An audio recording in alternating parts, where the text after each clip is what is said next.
महाबलेश्वर नामक एक गांव में बलदेव सिंह नाम का एक अमीर आदमी रहा करता था। उनका दिलीप नाम का इकलौता बेटा था, जो काफी आलसी और जीवन के प्रति उदासीन था। उसे किसी भी चीज में कोई दिलचस्पी नहीं थी, यहाँ तक कि वह अपनी पढ़ाई पर भी ध्यान नहीं देता था। वह बस अपने दोस्तों के साथ पूरा दिन घुमा करता था। फिर एक दिन बलदेव दिलीप से कहता है, तुम अपनी पढ़ाई पर ध्यान दो, तुम बड़े हो रहे हो, हर समय अपने दोस्तों के साथ घूमना बंद कर दो, तुम्हें अभी पढ़ाई की जरूरत है।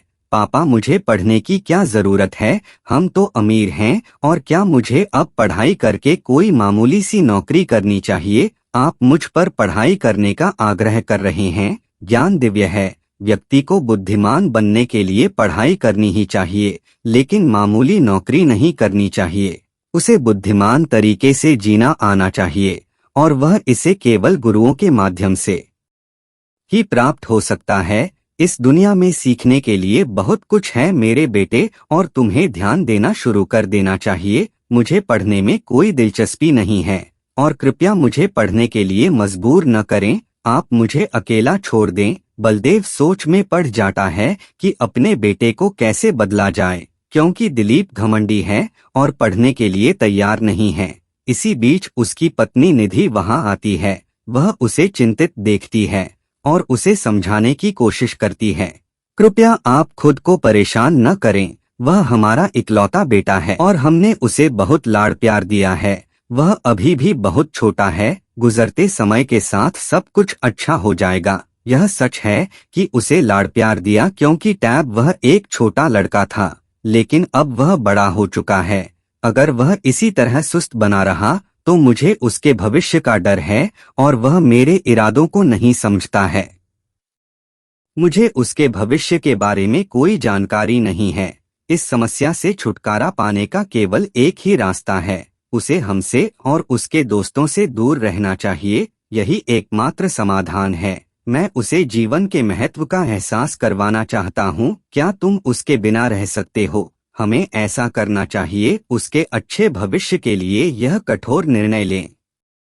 अब तक हम उसे लाड़ प्यार कर रहे थे, लेकिन अब जब हमने उसे बदलने के लिए कहा तो वह हमें अपने दुश्मनों के रूप में देखता है।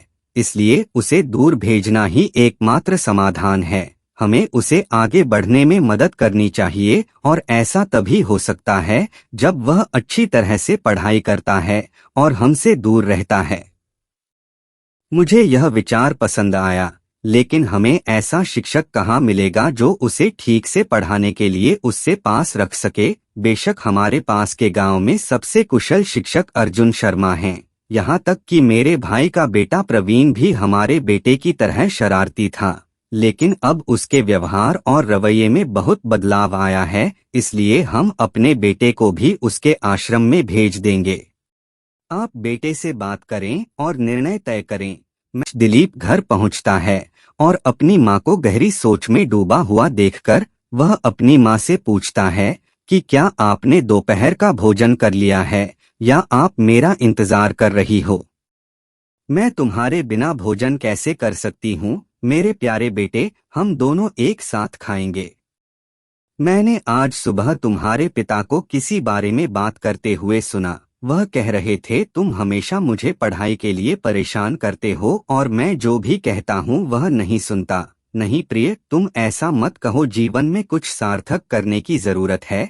मुझे क्या करना चाहिए माँ? ज्यादा कुछ नहीं बेटे, हमारे पास के गांव में दुनिया के सबसे अच्छे विद्वानों में से एक हैं, जिनका नाम आचार्य अर्जुन शर्मा है। तुम्हारे पिता चाहते हैं कि तुम अपनी शिक्षा प्राप्त करने के लिए वहां जाओ, और मैंने उनसे कहा कि तुम मेरी इच्छा से कभी इनकार नहीं करोगे, क्योंकि मुझे यकीन है कि तुम आश्रम जाने के लिए तैयार हैं। क्या मैं सही हूँ? आप जानते हैं कि मुझे पढ़ाई में बिल्कुल भी दिलचस्पी नहीं है। चिंता मत करो मेरे बेटे, तुम्हें वहां पढ़ाई करने की जरूरत नहीं है, लेकिन बस अपने पिता के साथ जाओ और पर्यावरण का निरीक्षण करो, और अगर तुम्हें यह पसंद नहीं आता तो तुम वापस आ जाना। निश्चित रूप से माँ, मैं जाऊंगा क्योंकि यह आपकी इच्छा है, और पिताजी से दूर रहने के लिए तुमने मुझे डांटा है और मुझे हर समय पढ़ाई करने के लिए परेशान किया है। मैं केवल इसलिए जा रहा हूँ क्योंकि आप कह रहे हैं, और अगर मुझे आश्रम पसंद नहीं आता तो मैं जल्द ही वापस आऊंगा। केवल अपने पिता से बचने के लिए दिलीप ने आश्रम जाने का फैसला किया। बलदेव ने गुरुजी अर्जुन को उनके आगमन के बारे में एक संदेश भेजा। आचार्य वहां एक छोटे से परिवार के साथ, जिसमें पत्नी लक्ष्मी और एक छोटे बेटा जिसका नाम आदित्य था, उनके साथ रहा करते थे। लक्ष्मी जमींदार बलदेव अपने बेटे दिलीप को ला रहे हैं। वह तब तक हमारे साथ रहेंगे जब तक मैं उन्हें एक सक्षम व्यक्ति नहीं बना देता। ईश्वर की कृपा है कि आपके सभी शिष्यों ने जीवन में बड़ी उपलब्धियां हासिल की हैं। उन्होंने आपकी शिक्षा के कारण समाज में अच्छा नाम कमाया है, और अब मैं आपको सुझाव देती हूँ, कृपया हमारे बेटे अर्जुन के साथ भी यही प्रक्रिया शुरू करें। मुझे लगता है कि यह सही उम्र है। हाँ, क्यों नहीं?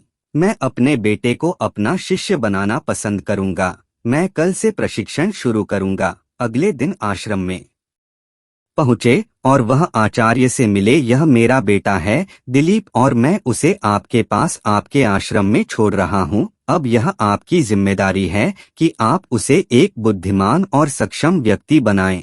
कुछ ही समय में आपका बेटा योग्यता के सभी क्षेत्रों में उत्कृष्टता प्राप्त करेगा। दिलीप, आपको अपनी पढ़ाई पर ध्यान केंद्रित करना चाहिए। यदि आप वही करेंगे जो मैं आपको करने के लिए कहता हूं तो आप बुद्धिमान बन जाएंगे, और जल्द ही आप एक बुद्धिमान लड़के के रूप में घर लौटेंगे। वह उम्र में आपसे छोटा है, लेकिन मैं आपके साथ प्रशिक्षण शुरू कर रहा हूं। आप दोनों को साथ में सीखने का आनंद लेना चाहिए।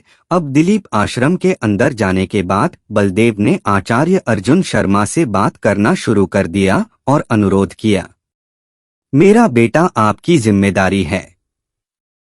आज मैं आपसे अनुरोध करता हूं कि आप उसे कुछ सामान्य ज्ञान और संस्कृति सिखाएं। हे भगवान, आप ऐसा क्यों कहते हैं? बलदेव जी, आपका बेटा अच्छा लगता है। वह वैसा व्यक्ति नहीं है जैसा वह दिखता है।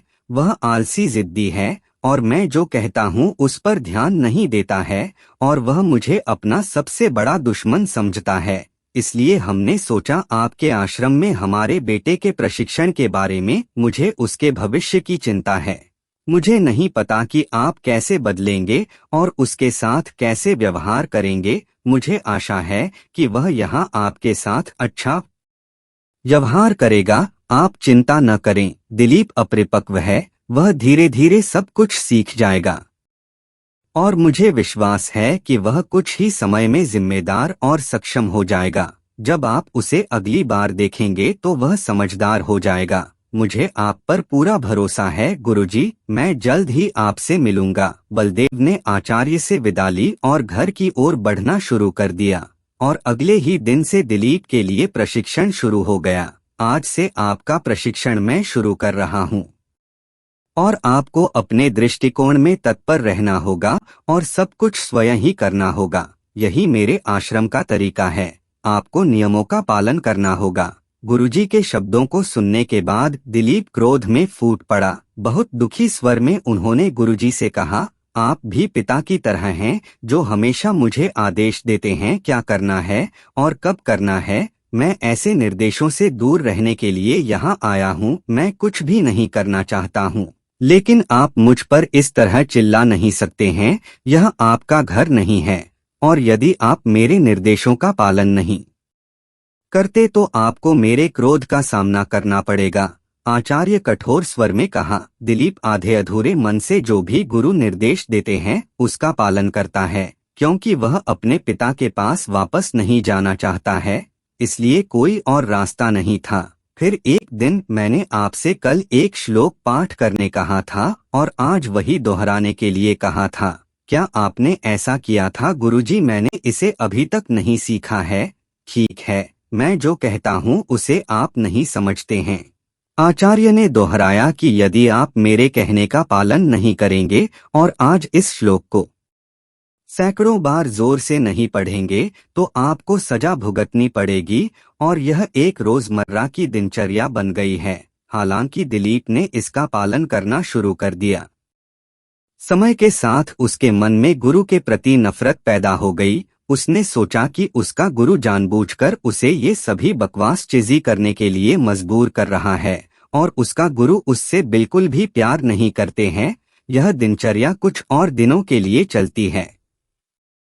एक दिन दिलीप, हम एक शादी के लिए पास के गांव में जा रहे हैं। ध्यान रखना, तुम अर्जुन को उसे सभी श्लोकों को याद करने के लिए कहो। यदि तुम उसे उन श्लोकों के बारे में याद नहीं दिलाओगे तो वह पूरे दिन बाहर खेलेगा और अपना समय बर्बाद करेगा। मैं नहीं चाहता कि यह सब हो, मैं ध्यान रखूंगा। गुरुजी दिलीप को जिम्मेदारी देकर शादी के लिए अपनी पत्नी के साथ पास के गांव में निकल जाते हैं और दिलीप अपने गुरु के बेटे की जिम्मेदारी लेने का सम्मान मानता है।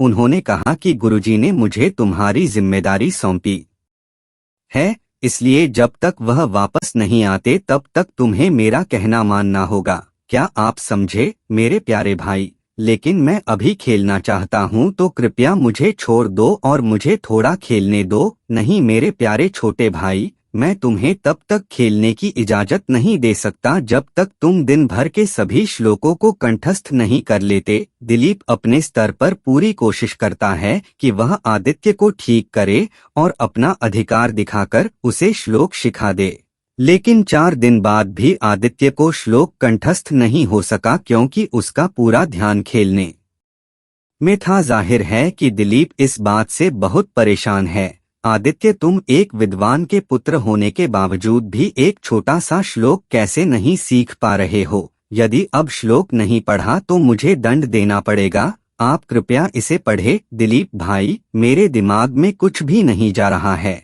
कृपया मुझे छोड़ दें, मुझे खेलने दें। आदित्य दिलीप की बातों पर ध्यान नहीं देता है और अपनी पढ़ाई पर ध्यान केंद्रित नहीं करता है और हर समय खेलता रहता है।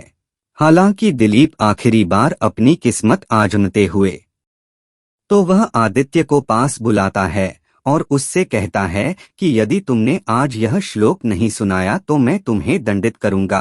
तुम जो करना चाहते हो वह करो, मैं पढ़ाई नहीं कर सकता और मैं श्लोक नहीं सुनाऊंगा। दिलीप को ये सुनकर बहुत गुस्सा आ जाता है और वह इतना जोर से थप्पड़ मारता है कि आदित्य का गाल लाल हो जाता है। छोटा सा आदित्य रोते हुए अंदर चला गया और श्लोक सीखना शुरू कर दिया।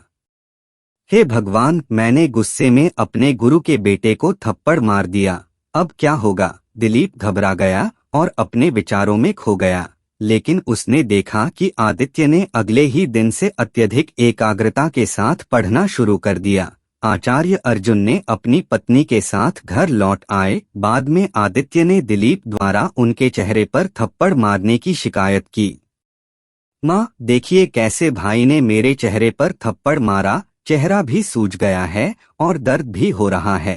हे भगवान, दिलीप तुमने इसे थप्पड़ क्यों मारा? इससे उसे बहुत चोट लगी है, उसके गाल सेब की तरह लाल हो गए हैं। माँ, मैंने कई बार उसे श्लोक सुनाने के लिए कहा, लेकिन उसने मेरी बात पर ध्यान ही नहीं दिया और हर समय खेलता रहा, इसलिए मुझे उसे थप्पड़ मारना पड़ा। एक भी शब्द क्यों नहीं बोलते हैं? तुम मुझसे क्या कहने की उम्मीद करते हैं? मैंने आदित्य की जिम्मेदारी दिलीप को सौंपी थी और उसने अपना कर्तव्य निभाया। उसने हमारे बेटे को श्लोक पढ़ने के लिए कहा, जिससे उसने इनकार कर दिया। इसलिए गुरु के पास छात्र को दंडित करने के अलावा और कोई रास्ता नहीं है। वह बच्चे को अन्य सभी चीजों में लाड़ प्यार कर सकता है, लेकिन पढ़ाई में नहीं। यदि वह छात्र को अनुशासित नहीं करता है तो वह शिक्षक नहीं है। कोई भी शिक्षक चाहता है कि उसके सभी शिष्य प्रगति करें और जीवन में नई ऊंचाइयां हासिल करें। दिलीप ने भी वैसा ही किया। मैं दिलीप से बात करूंगा।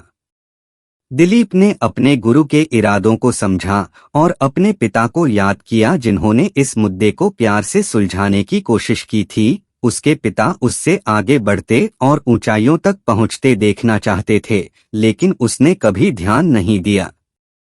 अब उससे अपनी गलती का एहसास हुआ। आपको मेरी अज्ञानता को माफ कर देना चाहिए और मैं आपके अच्छे इरादों को कभी नहीं समझा। आपसे नफरत करता था और हमेशा सोचता था कि आप मुझे पढ़ने के लिए प्रेरित कर रहे हो, लेकिन कभी यह एहसास नहीं हुआ कि यह मेरे उज्जवल भविष्य के लिए है। अब मैं कड़ी मेहनत से पढ़ाई करूंगा। दिलीप, तुम्हें मुझसे नहीं बल्कि अपने माता पिता से माफी मांगनी चाहिए। याद रखें कि माता पिता हमारे पहले शिक्षक हैं। वे हमेशा अच्छे और उज्ज्वल भविष्य की कामना करते हैं। यदि आप बुद्धिमान और संस्कारी बन जाते हैं, वह चाहते हैं कि आप महान ऊंचाइयों को प्राप्त करें। वह आपकी भलाई के लिए लड़ेंगे और अच्छा और तुम्हारे लिए बुद्धिमान रास्ता चुनना चाहते हैं। अपनी पढ़ाई पर फिर से ध्यान केंद्रित करें और जीवन में अच्छा कार्य करें। मैं आपका ऋणी हूँ। आपके सबक के लिए धन्यवाद। उस दिन के बाद दिलीप अपने गुरु के नक्शे कदम पर चला और कुछ ही समय में अपनी शिक्षा पूरी कर ली और वापस अपने गांव लौट आया। उसने अपने माता पिता से सारी जिम्मेदारियां ले लीं और हमेशा खुशी खुशी उनकी देखभाल की। अगर आपको कहानी पसंद आती है तो कृपया वीडियो को लाइक और शेयर करें।